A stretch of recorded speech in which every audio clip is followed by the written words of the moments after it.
కూటమి అధికారంలోకి వచ్చి 15 నెలలవుతుంది. 2024 ఎన్నికల్లో తిరుగులేని విజయం సాధించింది టీడీపీ కూటమి. ఒకవైపు అభివృద్ధి, మరోవైపు సంక్షేమంపై దృష్టి సారించింది. ప్రజల నుంచి సానుకూలత ఉంది. ఇదే ఊపితో 2029 ఎన్నికలకు వెళ్లాలని భావిస్తోంది కూటమి. అయితే ఎట్టి పరిస్థితుల్లో వైఎస్ఆర్ కాంగ్రెస్ పార్టీ బలపడకుండా చూడాలని చూస్తుంది. అందుకని అన్ని మార్గాలను అన్వేషిస్తుంది. ముఖ్యంగా రాయలసీమలో వైసీపీ పటిష్టం కాకుండా చూడగలిగితే టీడీపీ అనుకున్నది సాధించగలుగుతుంది. అందుకే బలమైన నేతలను రాయలసీమలో నిలబెట్టాలని చూస్తుంది. అందులో భాగంగా పులివెందులకు చెందిన బీటెక్ రవిని ప్రాధాన్యం ఇవ్వాలని చూస్తుంది. ఇటీవల పులివెందుల జడ్పీటీసీ ఉప ఎన్నికల్లో తన భార్యను గెలిపించుకోవడంలో కీలక పాత్ర పోషించారు బీటెక్ రవి. వైఎస్ కుటుంబానికి వ్యతిరేకంగా నిలవడంలో బీటెక్ రవి దూకుడుగా ఉంటారు. తొలిసారిగా 2011లో జరిగిన పులివెందుల ఉప ఎన్నికల్లో టీడీపీ అభ్యర్థిగా పోటీ చేశారు బీటెక్ రవి. 2017లో వైఎస్ వివేకానందరెడ్డిపై స్థానిక సంస్థల ఎమ్మెల్సీగా పోటీ చేసి విజయం సాధించారు. ఇక వైసీపీ హయాంలో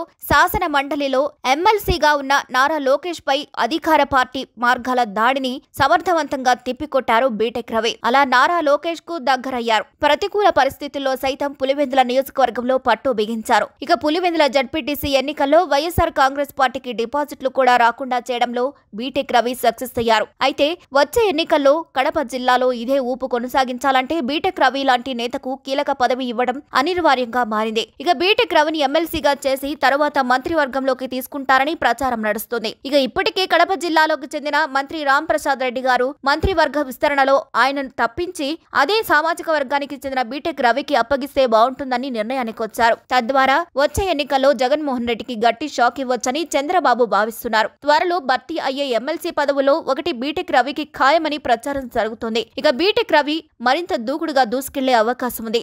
వైఎస్ఆర్ కాంగ్రెస్ పార్టీ లోన ఆందోళన చెందుతుంది. అందుకే చూడాలి మరి ఏం జరుగుతుందో. ఇక వివరంగా చూసుకుంటే ఏపీలో స్థానిక సంస్థల ఎన్నికల సందడి ప్రారంభమైంది. ఇక మరో 3 నెలల్లో స్థానిక సంస్థల ప్రక్రియను ప్రారంభించాలని రాష్ట్ర ఎన్నికల సంఘం నిర్ణయించింది. ముందుగా మున్సిపల్ ఎన్నికలు పూర్తి చేయాలని భావిస్తోంది. తర్వాత పంచాయతీ ఎన్నికలు నిర్వహించాలని చూస్తోంది. చివరిగా ప్రాదేశిక ఎన్నికలు పూర్తి చేయాలని సూత్రప్రాయంగా ఒక నిర్ణయం తీసుకుంది. అయితే రాష్ట్ర ప్రభుత్వం నుంచి ప్రతిపాదనలు వెళ్లకుండా ఎన్నికల సంఘం ఈ నిర్ణయానికి రాదు. ఇక మరోవైపు మంత్రి నారా లోకేష్ సైతం స్థానిక సంస్థల ఎన్నికలకు సిద్ధంగా ఉన్నామని ప్రకటించారు. కూటమి పార్టీల ఎమ్మెల్యేలు సొంత నియోజకవర్గాల్లో సమీక్షలు జరిపి స్థానిక సంస్థల ఎన్నికలకు సిద్ధంగా ఉండాలని ఆదేశాలిస్తున్నారు. దీంతో ఎట్టి పరిస్థితుల్లో వచ్చే మార్చిలోపు స్థానిక సంస్థల ఎన్నికలు పూర్తవుతాయని ఒక అంచనా ఉంది. అయితే ప్రతిపక్షంగా వైఎస్ఆర్ కాంగ్రెస్ పార్టీ నుంచి మాత్రం ఎటువంటి కదలికలు లేవు. దీంతో వైఎస్ఆర్ కాంగ్రెస్ పార్టీ అసలు ఉద్దేశం ఏంటి అనేది తెలియడం లేదు.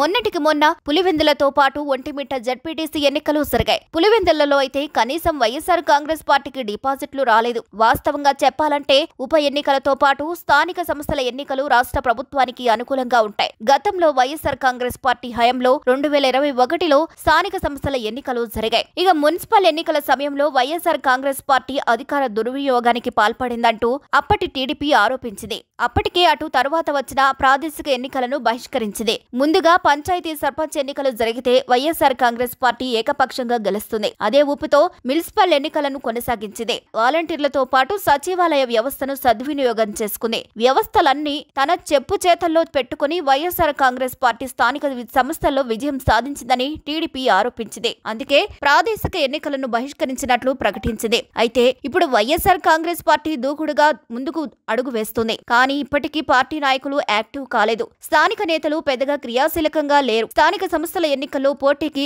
విముఖత చూపుతున్నారు. అనవసరంగా పోటీకి దిగి చేతులు కాల్చుకోవడం కంటే దూరంగా ఉండడమే మంచిదన్న నిర్ణయానికి వస్తున్నారు. ఈ పరిస్థితుల్లో వైఎస్ఆర్ కాంగ్రెస్ పార్టీ నాయకత్వం సైతం కేంద్ర బలగాల పరిధిలో ఎన్నికలు జరగాలని ప్రకటనలు చేస్తుంది. అప్పుడే ప్రజలు స్వేచ్ఛగా ఓటు వేస్తారని చెబుతున్నారు. అయితే కేంద్ర బలగాలు లేకపోతే మాత్రం స్థానిక సంస్థల ఎన్నికలకు వైఎస్ఆర్ కాంగ్రెస్ పార్టీ బహిష్కరించే ఉద్దేశం కనిపిస్తోంది. అయితే ఏపీలో స్థానిక ఎన్నికల నోటిఫికేషన్ వచ్చిన తరువాతే వైఎస్ఆర్ కాంగ్రెస్ పార్టీ దీనిపై ఒక ప్రకటన చేసే పరిస్థితి మాత్రం కనిపిస్తుంది. చూడాలి మరి ఏం జరుగుతుందో. మరి ఈ వీడియోపై మీ అభిప్రాయాన్ని కామెంట్ ద్వారా తెలియచేయండి. మరిన్ని అప్డేట్స్ కోసం మా ఛానల్ని లైక్ చేయండి, షేర్ చేయండి, సబ్స్క్రైబ్ చేయండి.